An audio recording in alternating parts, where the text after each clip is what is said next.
What's up, family? Welcome to episode 24 of A Better Best Podcast. It's your boy, Charles Beloved, and I'm here with my always beautiful, sometimes loud, most times wrong, wife. This is how you want us to start. Shireen, Kirkendall, Bridget, don't start. For Better Best Podcast here, I'm here with my lovely wife and co-founder of the Oxtail Off. We're really excited. On Memorial Day Sunday, May 25th at Los Angeles, location the Beehive, we'll be launching our inaugural Oxtail Off that's open to the public. Yeah, so if you saw the pictures and videos from last year, so many people have said, I like oxtail. Well, this is the time. Come out. Join us. We have so many amazing sponsors. It's going to be a beautiful celebration of culture and just the good food that comes out of the Caribbean. We have some great vendors coming out of LA. And we're really excited to host you all, have you all experience a little taste of that Trinidadian culture that we talked about today, May 25th, the Oxtail Off. The link to buy tickets is in the show notes. So buy your tickets. We'll see you there.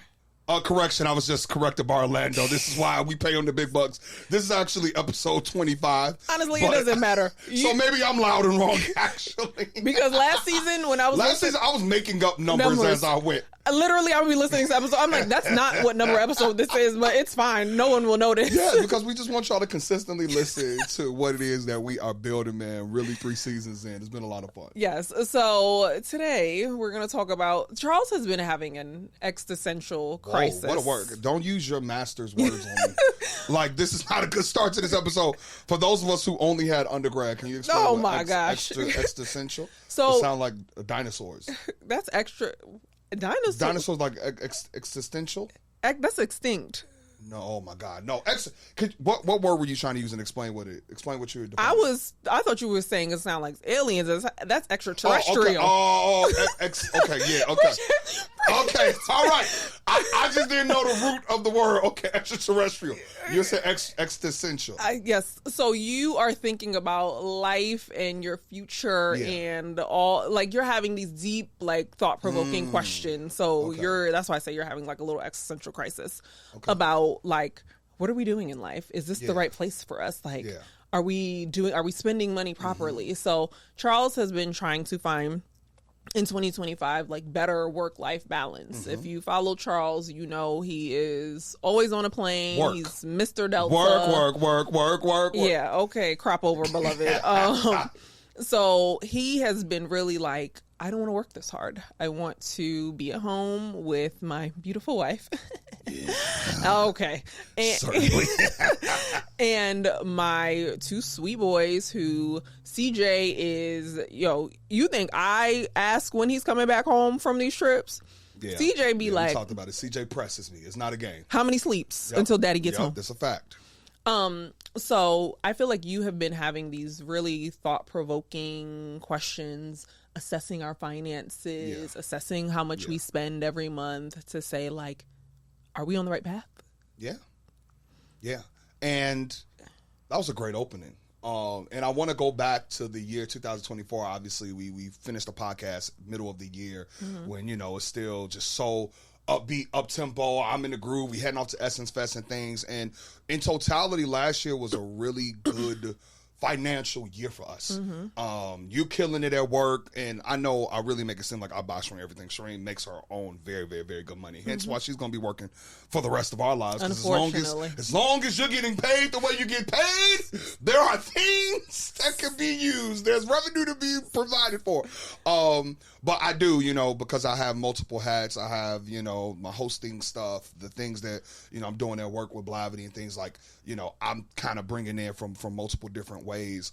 And it was a really, really good year overall, total comp wise. And then I was looking at the account and I was like, yeah, when I got my W-2, I said, there's no way we made this much money. Like I literally had to shout out Busayo, our accountant. And I said, there's no way that we made this much money. And we have that much money. That much money left. Like I was literally floored. And I started like asking around to my other homies in LA, and I'm just like, yo, are we really regulating and normalizing things that are not normal?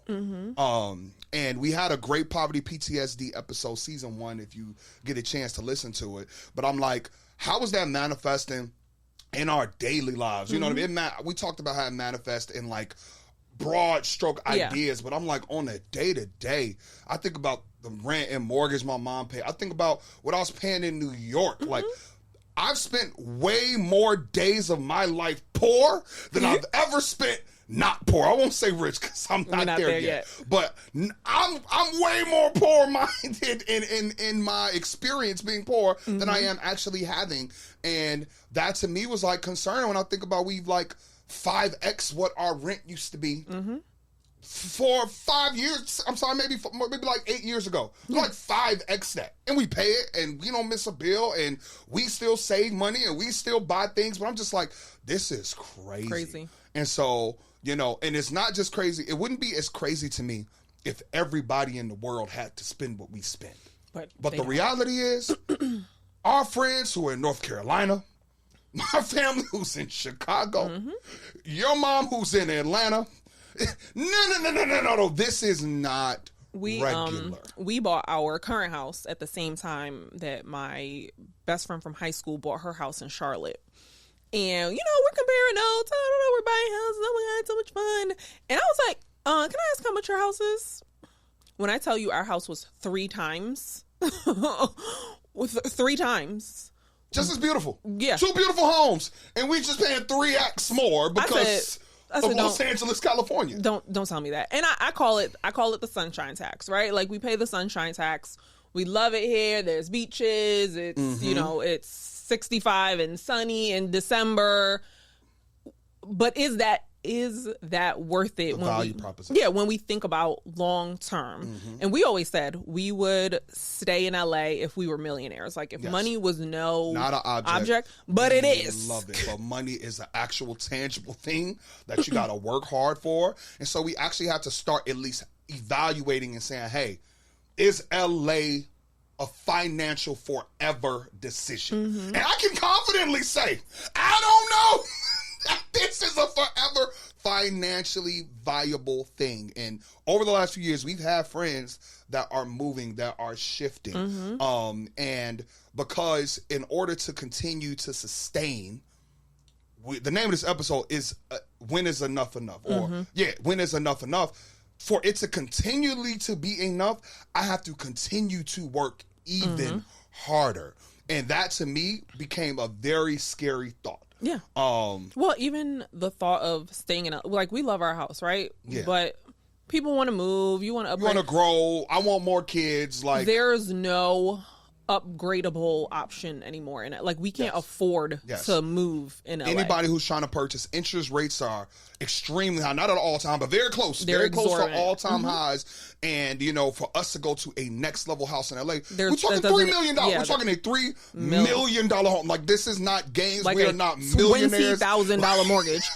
I was talking to a friend in our community, and she was like, girl, you know, one of my neighbors told me they pay $20,000. I said, what do y'all do that you can afford to pay $20,000 just in your mortgage? We're not talking about car nothing note, else. Insurance, like, just $20,000 just in your mortgage. You ain't buy no groceries, eggs, $20,000 for 18 eggs. So I'm just like, what are y'all doing that y'all can afford? And our house is nice, but not our community is not $20,000 a month nice. It's not that. So when I tell people all the time, I'm like, to buy a house in LA, your budget kind of has to be around $1 million. Like, that's base. That's like a baseline budget in LA. And I say that to people in LA, and I'm talking about people who I know make decent money, people who I know who might not make as much money. Everyone's like, $1 million baseline budget for a house in LA. And not because anyone's a millionaire. And not and when you say, when I was young and I thought, I'm going to live in a house that's $1 million. This LA houses are not the $1 million houses that you dreamt of growing up at all. Like, $1 million in, like, and we live in the suburbs of LA, but $1 million in LA proper. Oh my God, it's a fixer-upper. It's a fixer-upper. It's a 3-bed, 1.5 bath. It's and with you got to come in and do things. Yeah. So I don't want to go too far down. And your bathroom might be in your kitchen.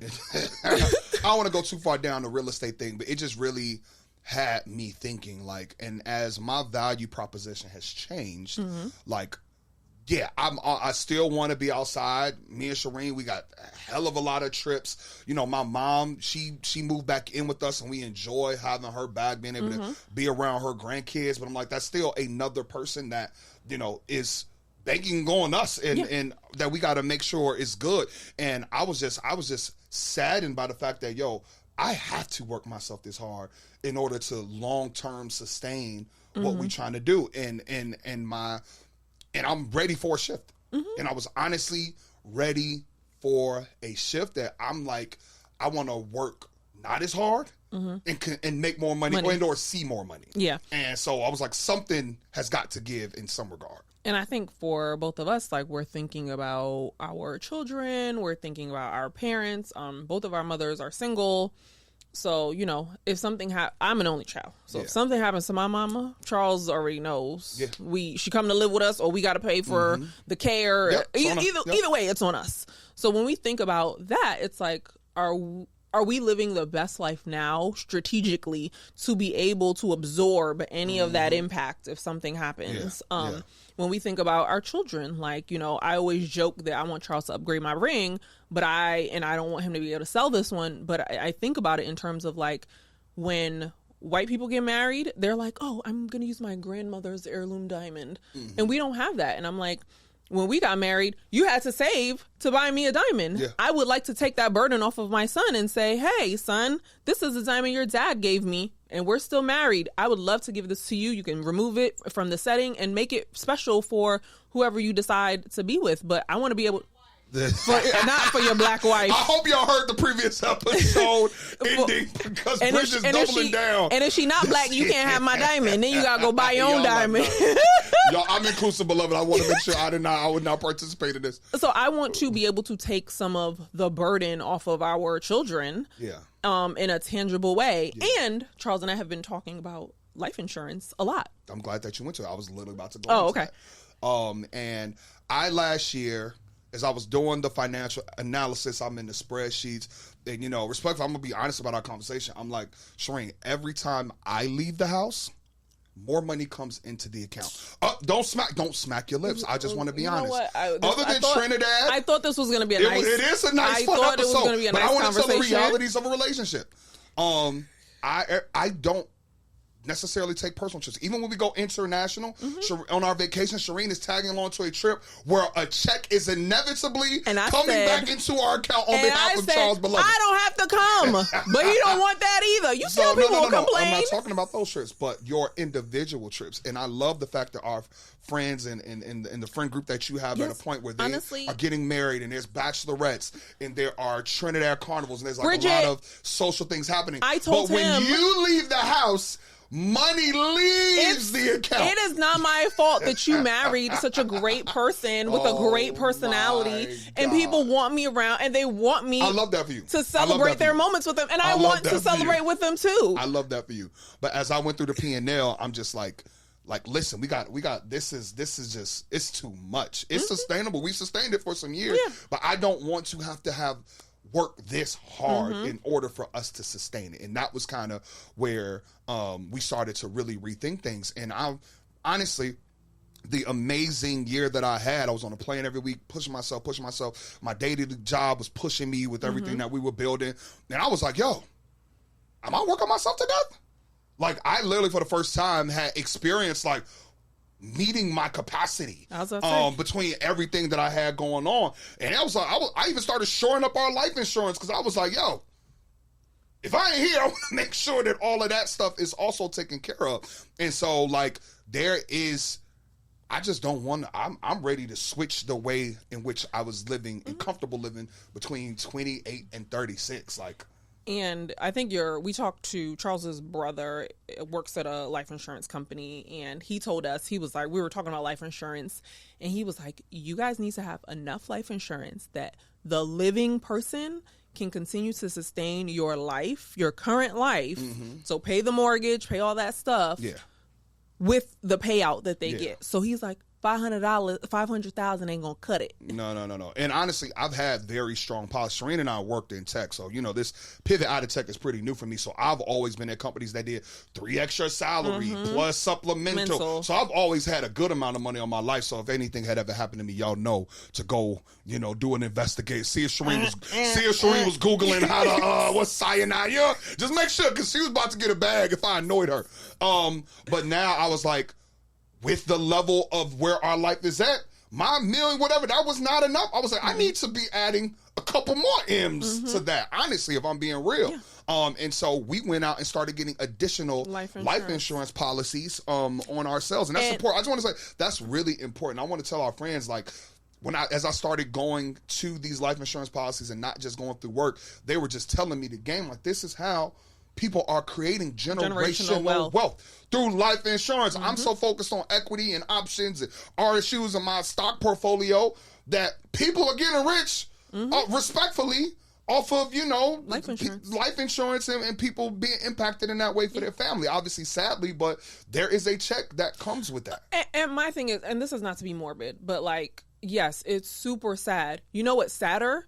When I lost my partner, now I'm losing my house. Now my kids have been double impacted. They lost their father, and now we got to move out of the house that is so comfortable to them, that has the normalcy. To me, that is worse than just losing the person. So yes, I know it feels like, we're gonna get the bills and hope no, that's never the hope that your partner dies, but it's also the hope that if something were to happen, God forbid, and like, let's be real, I've had anxiety this year with like all the plane stuff. Yeah, planes crazy, and we had the fires in LA. Like, it was a lot. I was like, we gotta make sure we're good. I'm setting y'all up if anything were to ever happen. So at the end of the day, I want whoever if something happens to us, whoever takes our kids, y'all can put them in therapy. Like, I just want them to have the best of everything life can offer if there is loss in their life, right? So that is my kind of, and I think people think that life insurance is a lot more expensive than it is. Yeah. So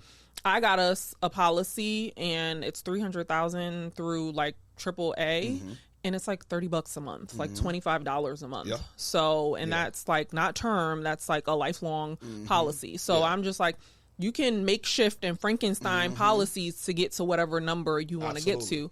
And I had anxiety with like my health and my size, and I'm at the finish line of a pretty substantial policy, over $1 million, and it's like 170. It's looking like 170 a month. So the catch-22 term 30-year term. Yeah, 30-year term. So that y'all can use that. So y'all, if Charles died at 65, if I die, what am I? 66? I'm 36. If I die before, listen, y'all. At least she admitted. I want y'all to use this as evidence.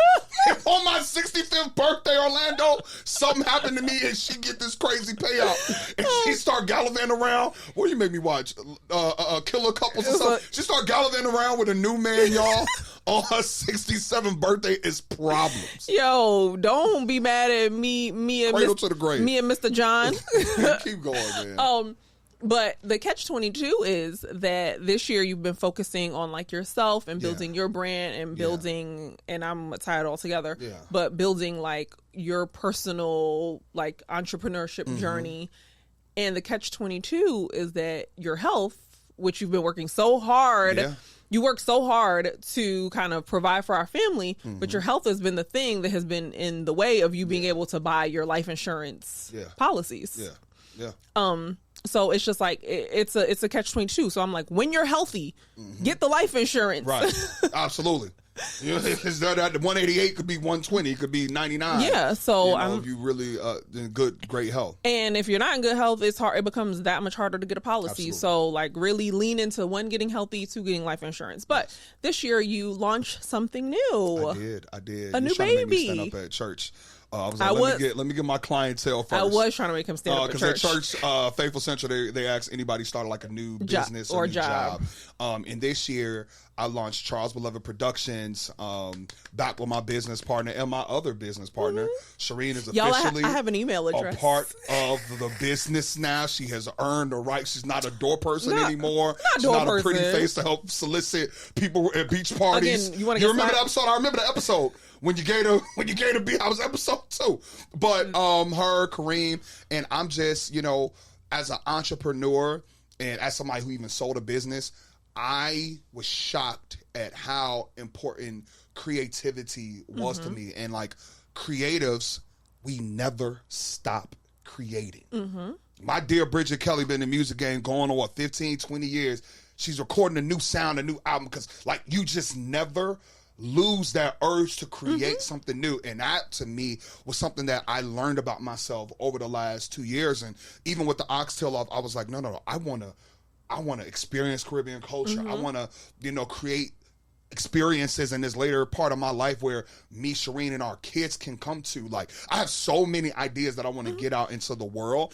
And I was like, I need a place for that. And that was where Charles Beloved Productions, and the unintended benefit through the acquisition for me was I could no longer use R&B HouseParty in name the way that I used to. Yeah. What I meant was for the first 5 years, anytime I got a brand deal, and I got a significant amount of them, respectfully, I wouldn't understand that egotistically. I got a lot of them.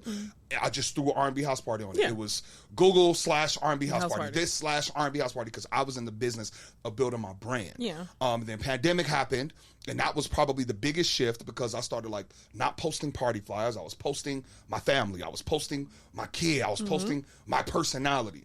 Even with this podcast, people got to see way more of my humor and my personality that you just do not get, you know what I mean, on a day-to-day basis. And I just started becoming Charles Beloved was the brand. It was no longer R&B HouseParty working with, X. It was Charles Beloved working with Coca-Cola. It was Charles Beloved working with Insert X. And I was like, yo, that is the brand. That's the brand that I want to present to the world, me, my authentic self. And so we launched Charles Beloved Productions, and we're going to be doing some very fire events and experiences that continue to just bring joy to this world. November at AfroTech, we had just thrown the Lively House Party block party. My brother Marlon, he came up to me, and luckily somebody was recording the moment. It was right after Jagged Edge got off. It was a crazy, crazy high energy time. He said, this dude right here pointed at me. He was like, this dude is the curator of Black joy. And when he said that, I said, that's a tagline.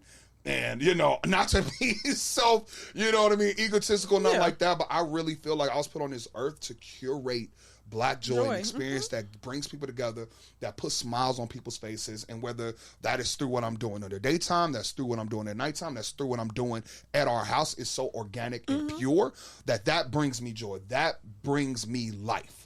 And that's where I want to focus most of my next 10 years, is like building those experiences. So I know people always say we help build community, like us in our home. We're maybe that's why the Lord is trying to bless us with a big house, because we can continue to add more people, because we reached our max last year. 200 people at the first oxtail. I said, okay, we can't have no. I said, okay, Shireen said, not even the Lord. Shireen made it clear. I said, if you would like this relationship to continue, please don't invite all these people I don't know into my home. She said that was it. And so some of the lifestyle things, when we talk about enough is enough, I'm like, yo, is there a world where there's other locations that inevitably we could think about, shifting to, that we don't have to spend this much where we could just sustain where we're at? We don't have to find the next bag. If we make just the same bag, we can see more revenue annually and be able to put more away and be able to invest more.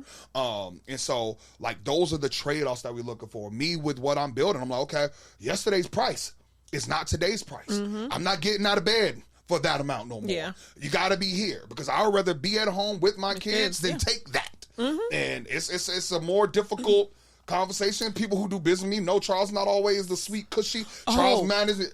People don't know business, Charles. Y'all be seeing this little fun, Charles beloved back. Y'all see that, but people who have done business with you, people see your type A personality. And two, know that Charles does not get uncomfortable around money. He will call a spade a spade. He will say, this is the number. I'm going to say it with my chest. And I have no issue.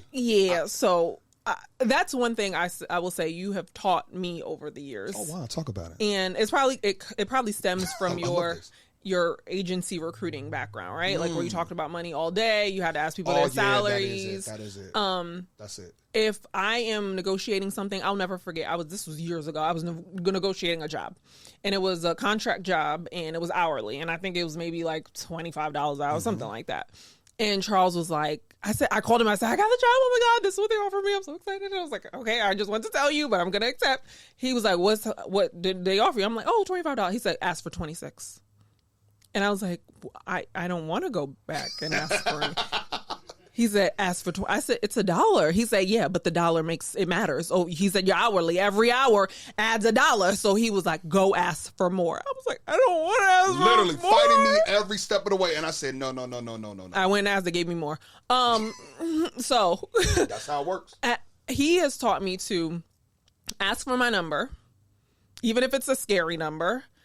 Say it with my chest, and that's it. What do you say? Say the number and shut up. Say shut up. I actually had a friend, and she was asking for negotiation help, and I'm like, I would never use these words to you directly, but I'm going to say it the way that it was told to me.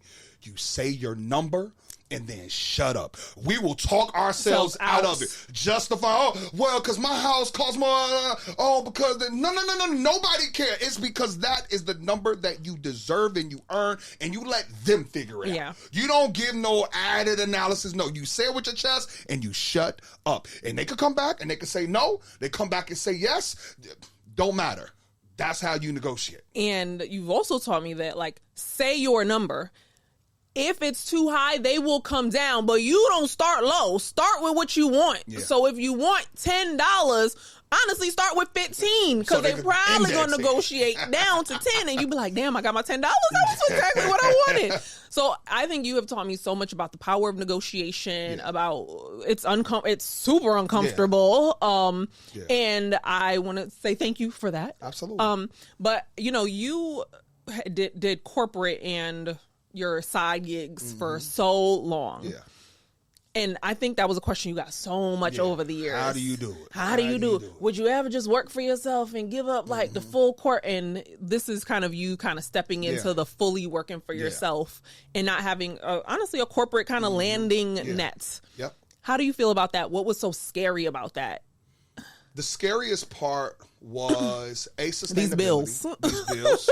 Like, we got expensive life, expensive family. I got expensive kids that want to take trips to Dubai. Like, and I like my lifestyle. I don't want to change my lifestyle. So, you know what I'm saying? That was the scary part. B, it was sustainable. I was able to do both. Everything. I think that the remote world has helped be able to continue in that regard if that was ever a path. But more importantly, where I felt more comfortable was I knew there was a cap on pre-R&B HouseParty in that way because there were risks that I wasn't willing to take financially. There's then a third.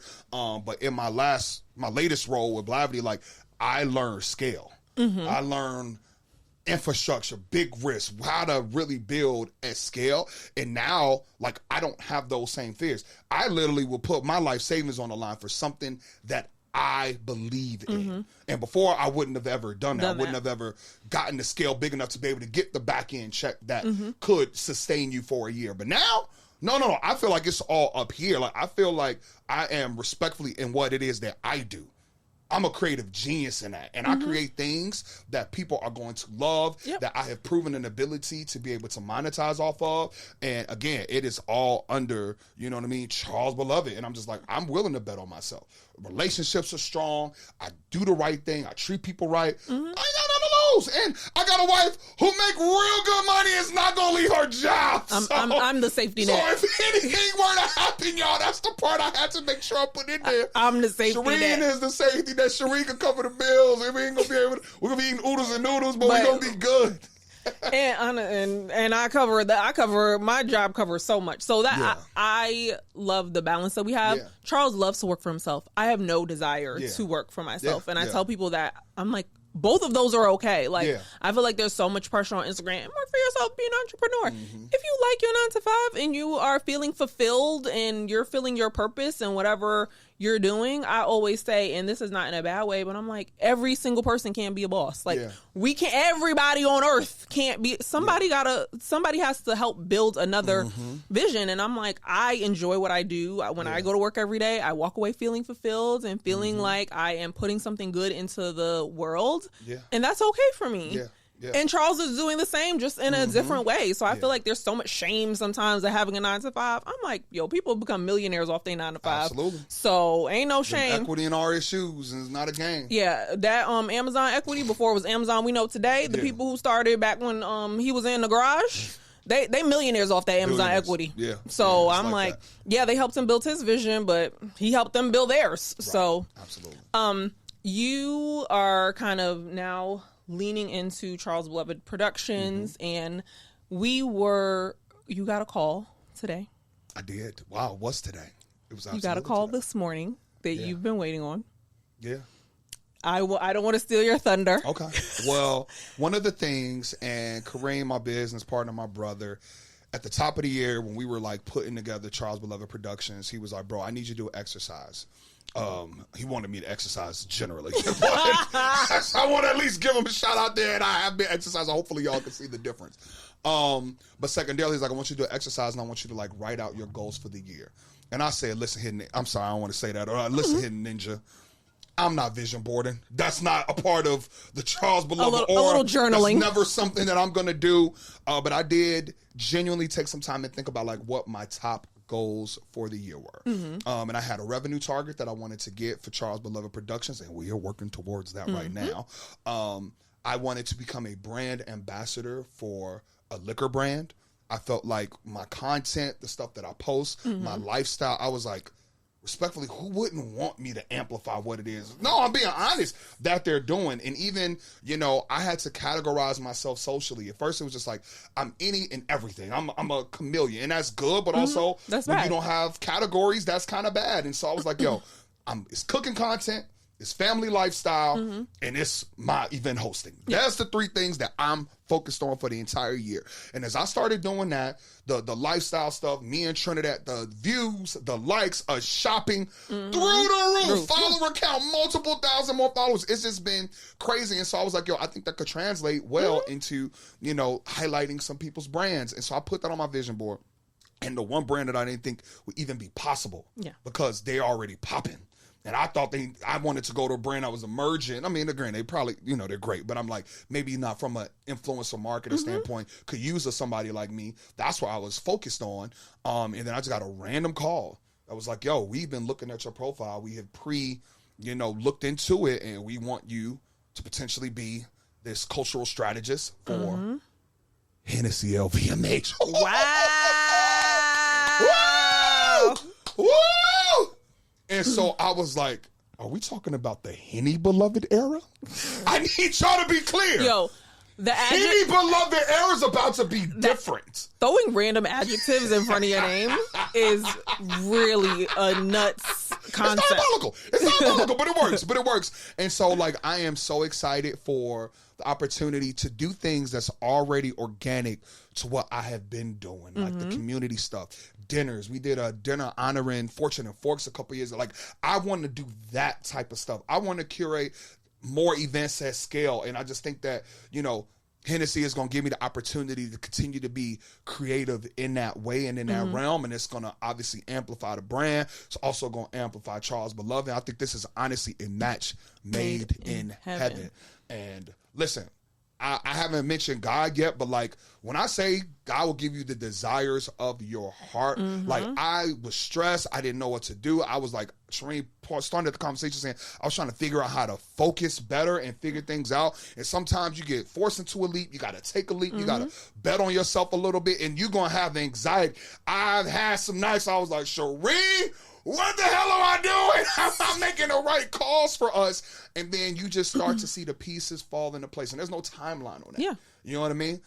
There's no specific timeline on that. But like when he say, God's going to never give you more than you can bear. And that like literally when I was just on the process and on the road to like follow my dreams and do what I believe God put me on this earth to do, he's just giving me signal after signal that you're making the right decision, that you follow my path, and that I got you. And so we talk about taking the big risk. I'm ready to take the risk because I know it's like so aligned to what I should be doing. And I think that speaks to so many people's stories where they were like, I got laid off. So then I had more time to like focus on my passion. And then my passion blew up and now I was able to monetize it.